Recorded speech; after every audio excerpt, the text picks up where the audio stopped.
आने वाले कितने युग खत्म करने पड़ेंगे मुसलमान को विकसित करने के लिए। वो तो मुसलमानों का मैटर है ना, मुसलमानों पे छोड़ दीजिए। जो मुगल अपने अरब देश के अंदर एक शौचालय नहीं बना पाए, वो तुम्हारे को इतनी बड़ी बड़ी इमारतें दे गए दान के अंदर। 1947 की बातें क्यों दोहराते हो आप? क्या बातें करते हैं आप? मत कहिए आप, ये गलत बातें हैं। मुझे ये तो बता दो कहीं आपका टोपक कटा हुआ तो नहीं है? मौलाना फिर गलत बोल रहे हैं, कह रहे अल्लाह ताला ने जमीन बनाई। अल्लाह ताला सिविल इंजीनियर थे क्या? देख गगन मुझ में ले है, यह देख पवन मुझ में ले है, मुझ में विलीन संसार सकल, मुझ में विलीन झंकार सकल, सब जीव मुझी से आते हैं फिर लौट मुझी में जाते हैं। द्रग हो तो दृश्य कांड देख, मुझ में सारा ब्रह्मांड देख, पग के नीचे कुंतल जाल देख, हाँ मुझ में अनादि काल देख, मेरा स्वरूप विकराल देख। तो भगवान ने भगवत गीता में लिखा हुआ कि ये सब मेरा। हमारे पिछवाड़े तो मोहर लगा कि हम हैं, तुम तो यहाँ के बनते हो। हुलाला करके यहाँ तो पैदा होता ही इंसान सनातनी। डिम्पल यादव कह रहे हैं कुछ भी हो जाए हम संसद में जाएंगे, इसका विरोध खुलकर करेंगे, संशोधन नहीं होने देंगे। मैं डिम्पल भाभी का समर्थन करता हूं और साथ में ये भी कहता हूं वक्फ बोर्ड कोई संविधान नहीं है कि संशोधन होगा, उसकी समाप्ति होगी। अरे तो बीजेपी करना चाह रही है ना, उसका विरोध तो लोग कर रहे हैं। बीजेपी भी पगला गई है, संशोधन नहीं होगा उसका समाप्ति होगा। टारगेट कर रहे हैं ना, इसका मतलब सर ना समुदाय भी तो टारगेट कर रहा है, माइनॉरिटी टारगेट कर। बाजी एक तरफ से नहीं होती, ताली दोनों हाथों से बरसती है। ये तो पुरानी कहावत है, चुटकी तो बच जाती है ना। हर बात मुसलमान, हर बार मुसलमान। हिंदू क्या हमेशा पागल समझ रखा है हिंदू को? हाँ, तुम ही कहते हो कि हिंदू, ये हिंदू है कौन, आया कहाँ से? और हम कहते हैं कि तुम्हारा इस्लामिक धर्म 700 साल पहले जब आया था। हम 9 साल कहते हैं, 700 साल 9 साल कह रहे हैं। 900 साल कह रहे हैं, तुम 700 साल कहते हो, हम 200 साल एक्स्ट्रा बढ़ाते हैं। यहाँ तो पैदा होता ही इंसान सनातनी है। हमारे पिछवाड़े तो मोहर लगा कि हम हैं, तुम तो यहाँ के बनते हो। हुलाला करके उसका क्या करोगे? ये तो विवाद हो जाएगा, फिर आप कहेंगे देखिए हमारा धर्म पुराना है। ये भारत जल्दी किसी से लड़ने वाला नहीं है, जिस दिन उठ जाएगा उस दिन समझा देगा बस। वक्फ बोर्ड में संशोधन क्यों करना चाहते हैं बीजेपी? सनातन बोर्ड लगाओ ना यार। अरे भाई आप बताइए, पहले सनातन बोर्ड लगाओ। ये मेरे बड़े भाई, इनसे बात कर लो, आप ये बताएंगे आपको बढ़िया से। बताइए पहले वक्फ बोर्ड में संशोधन क्यों होना चाहिए? तो मुसलमान कह रहा है कि हमारे अल्लाह की जमीन है वो। अरे तुम्हारे अल्लाह की, अरे यार तो हमारे का कोई परिचय है? परिचय दीजिए। अरे एक मिनट सुनो। अरे भाई ये बता रहे हैं वक्फ बोर्ड जमीन उनकी है। अरे उस वक्फ बोर्ड से पहले भी तो जमीन थी, या वक्फ बोर्ड ने पैदा कर दी जमीन? 700 दान की है अल्लाह के नाम पर। किसने? अरे वो जमीन कहाँ से लेके आए, किससे लेके आए हैं? अरे ये तो बताओ। पुरखों ने भेजा है, दिया है जमीन। अरे पुरखों ने भी जमीन किसी से ली होगी, वो तो बताओ किससे ली है ये जमीन? मैं सुनाता हूँ यार, भगवत गीता है कितने 5000 साल पहले लिखी हुई है भगवत गीता। उसमें लिखा हुआ है कि यह देख गगन मुझ में ले है, यह देख पवन मुझ में ले है, मुझ में विलीन संसार सकल, मुझ में विलीन झंकार सकल, सब जीव मुझी से आते हैं फिर लौट मुझी में जाते हैं। द्रग हो तो दृश्य कांड देख, मुझ में सारा ब्रह्मांड देख, पग के नीचे कुंतल जाल देख, हाँ मुझ में अनादि काल देख, मेरा स्वरूप विकराल देख। तो भगवान ने भगवत गीता में लिखा हुआ कि ये सब मेरा है, और तो तुम 900 साल पहले लिखे हुए उसको कहाँ लिखा हुआ है कि वक्फ बोर्ड की जमीन का अल्लाह ने?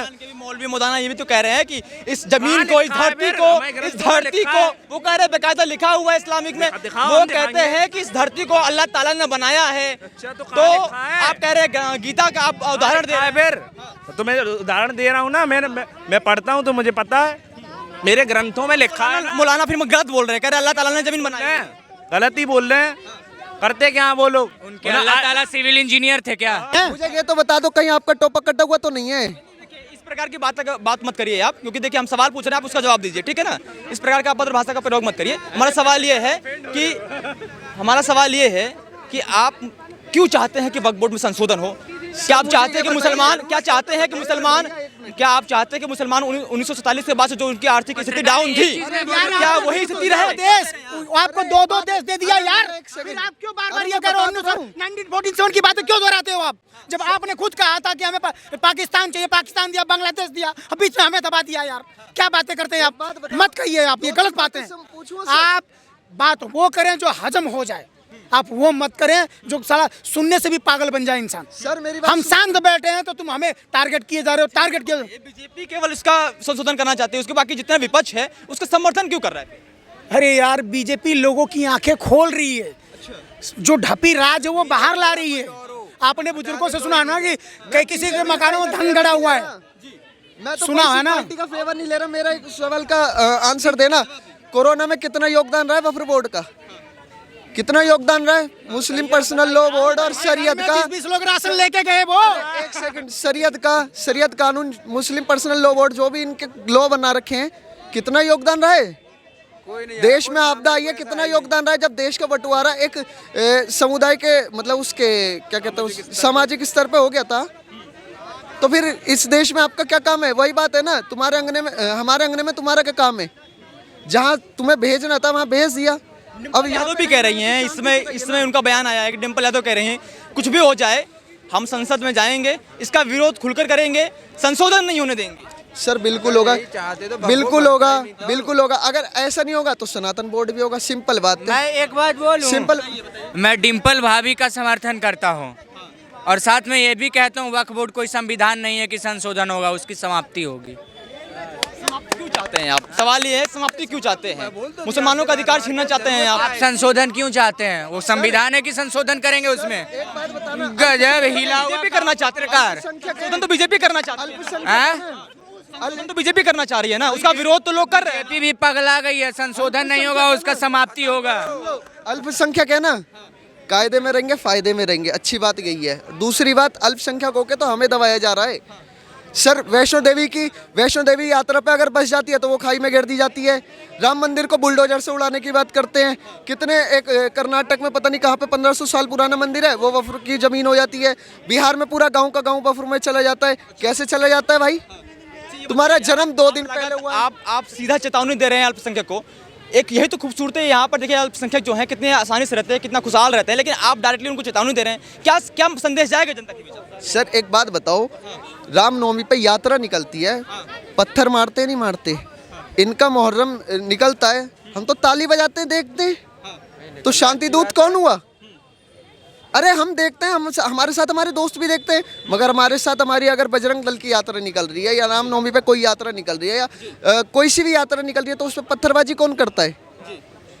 बताइए ना। वही मुर्शिदाबाद में एक IAS समुदाय को टारगेट कर रहे हैं ना, इसका मतलब? सर मैं उनको भी तो टारगेट कर रहा है ना, समुदाय भी तो टारगेट कर रहा है। सर मैं किसी माइनॉरिटी टारगेट बाजी एक तरफ से नहीं होती, ताली दोनों हाथों से बरसती है। ये तो पुरानी कहावत है, चुटकी तो बच जाती है ना। एक बात तो बताओ। और क्या, एक बात बताओ। इसमें 2 उंगली लगी रही है ना, ऐसे देखिए। तो हाथ तो एक ही है ना, हाथ तो एक ही है। सर सुन लो मेरी बात, कभी आपने हिंदू को देखा है कि पहले उसने किसी चीज की शुरुआत करी हो, किसी को मारा हो? आज तक देखा हो? कभी देखा हो? एक वीडियो देखी हो तो मेरे को बताओ। हिंदू बहन बेटियों के साथ इतना गलत कर देते हैं, उस पे कोई नहीं बोलता। बांग्लादेश में हिंदुओं के साथ इतना नरसंहार हो रहा है, उस पे तो आप नहीं बोले। कश्मीर में पंडितों के साथ इतना नरसंहार हुआ, उस पे कुछ नहीं बोले। केरला में इतना नरसंहार हुआ, उस पे कुछ नहीं बोले। तब मणिपुर में क्यों नहीं बोलते बीजेपी वाले? क्या हो गया मणिपुर में जो इतना नरसंहार हुआ, उसके बाद एक महिला को नग्न अवस्था में भगाया गया सड़कों पे, कहाँ चली गई बीजेपी उसमें? क्या आपने देखा नहीं अभी कुछ दिनों कल ही परसों में इस्तीफा दे दिया गया, राष्ट्रपति शासन लागू किया गया, और तो उसमें भी दे रहे थे, उसके बाद नौटंकी कर उन्होंने इस्तीफा फाड़ भी दिया था, आपको याद होगा वो भी चीज़। तो फिर हाँ, मैंने वो वीडियो देखी थी जो आप बोल रहे हो। किस समुदाय ने घुमाया था ये तो बताओ। ये तो बताओ कौन था घुमाने वाला? किन 2 समुदायों में लड़ाई हुई थी ये बताओ पहले मेरे को। मैती में। हाँ तो पता है ना, तो उसमें सरकार बीच में क्यों घुसे? क्यों घुसे भाई? क्या दायित्व बनता है ये मुझे आप बताइए थोड़ा सा। सर शांति का दायित्व क्या बनता है? काम अच्छे से सरकार मतलब आप, मैं बता रहा हूँ ना, सुन तो लो, आप तो क्वेश्चन पे क्वेश्चन कर जा रहे हो। सबसे बड़ी बात एक तरीके से काम होना सरकार का, जो लोगों की सुविधाएं उनको लोगों तक पहुँचाना और शांति बनाए रखना। ठीक है, हमारा ठीक है, वोट पे से मिल जाएंगे। ये बताइए 1947 के बाद जो आर्थिक स्थिति मुसलमानों की थी, क्या आप चाहते हैं कि वही आर्थिक स्थिति अभी भी बनी रहे? क्या नहीं चाहता कि मुसलमान विकसित हो, वो भी अपना कुछ कारोबार करे, आगे बढ़े? नहीं, 1947 के अंदर जब बंटवारा हुआ था तब इसी आधार पे हुआ था ना, मुसलमान विकसित नहीं था, मुसलमान कमजोर था, उसको अपना एक अलग देश चाहिए था, उसको दे दिया। अब तब भी लोग कहते हैं मुसलमान विकसित नहीं है। फिर भारत में जो रह गया उसको मदरसा दे दिया पढ़ने के लिए, तब भी मुसलमान विकसित नहीं हुआ। फिर मुस्लिम पर्सनल लॉ दे दिया, तब भी मुसलमान विकसित नहीं हुआ। फिर शरिया दे दिया, तब भी मुसलमान विकसित नहीं हुआ। फिर वक्फ बोर्ड दे दिया, तब भी मुसलमान विकसित नहीं हुआ। फिर पहले संसाधनों पर पहला हक दे दिया, तब भी मुसलमान विकसित नहीं हुआ। फिर 536 आवास दे दिए बना करके, तब भी मुसलमान विकसित नहीं हुआ है। 47 के बाद शिक्षा मंत्री लगातार 3 बार एक मुसलमान को बना दिया, तब भी मुसलमान विकसित नहीं हुआ। तो एक बात बताओ, ये मुसलमान विकसित होगा कब? आने वाले कितने युग खत्म करने पड़ेंगे मुसलमान को विकसित करने के लिए, आप बताइए। लेकिन ये बताइए, विकसित आप होने देंगे तब ना। सारे कानून जो है वो मुसलमानों के विरोध में बना रहे हैं। देखिए, एक अकलौता जो उनका वक्फ बोर्ड था वो भी आप छीन रहे हैं, फिर कैसे विकास करेंगे? वक्फ बोर्ड में सुनिए, वक्फ बोर्ड में अगर मोदी जी ने संशोधन करा दिया, मोदी सरकार ने, तो क्या गलत कर दिया? और जब तक वक्फ बोर्ड तुम्हारे पास था तो कितना अस्पताल बनाया, कितना स्कूल बनाया, कितना विश्वविद्यालय बनाया, कितना IIT बनाया, कितना IIIT बनाया, कितना मेडिकल कॉलेज बनाया, कितना मुसलमानों के लिए आवास बनाया जो झुग्गी झोपड़ी में रह रहे हैं। किसी मुसलमान के लिए ही बता दो। हम तो और धर्म की बात ही नहीं करते। जब उसने देश की जमीनों पे कब्जा करना है, महाकुंभ पे कह रहा है ये जमीन मेरी, संसद भवन पे कह रहा है ये जमीन मेरी, अंबानी के घर को कह रहा है ये मेरा है, हर एक चीज अगर उसकी है तो भैया हम किराएदार हैं क्या? हम किराएदार हैं क्या? हिंदू है ना?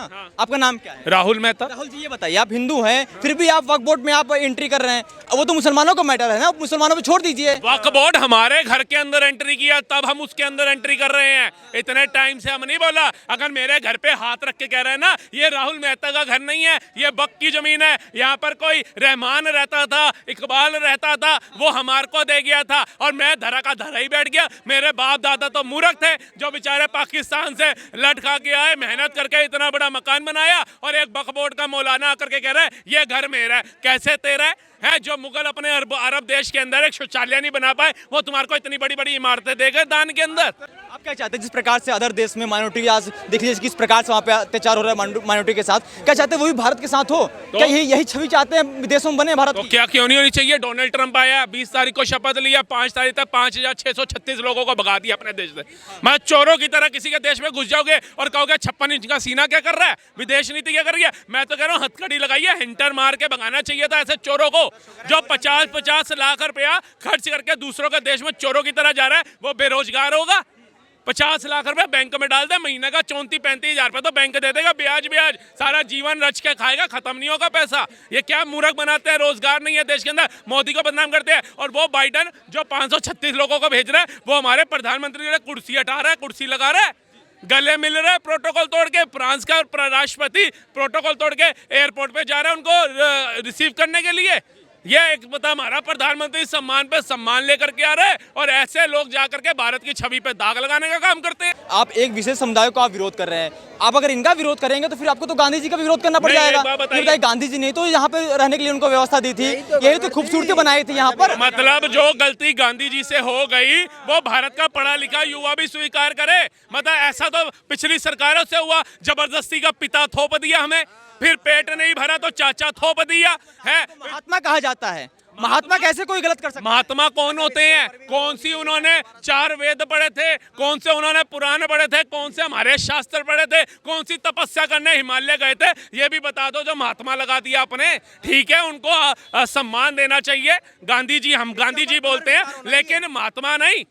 एक पिता बना दो, एक चाचा बना दो, एक आयरन लेडी के बेटी बना दो, है एक वो यूपी जाओ तो बबुआ दे दो हमारे को, फिर एक वो बहन दे दो हमारे को, फिर एक वो ममता दीदी दे दो, और वो केजरीवाल बेटा दे दो। हर रिश्तेदारियों के लिए सरकारें चुनते हैं। हिंसा परमो धर्म की बात करते हैं, कितने बड़े मानवता की बात करते हैं, आप उनका विरोध कर रहे हैं। देश कहाँ जा रहा है आजकल? ये गांधी जी को 3 गोलियां लगी थी, और जब जांच में आए ना, कोई कह रहा 5 थी।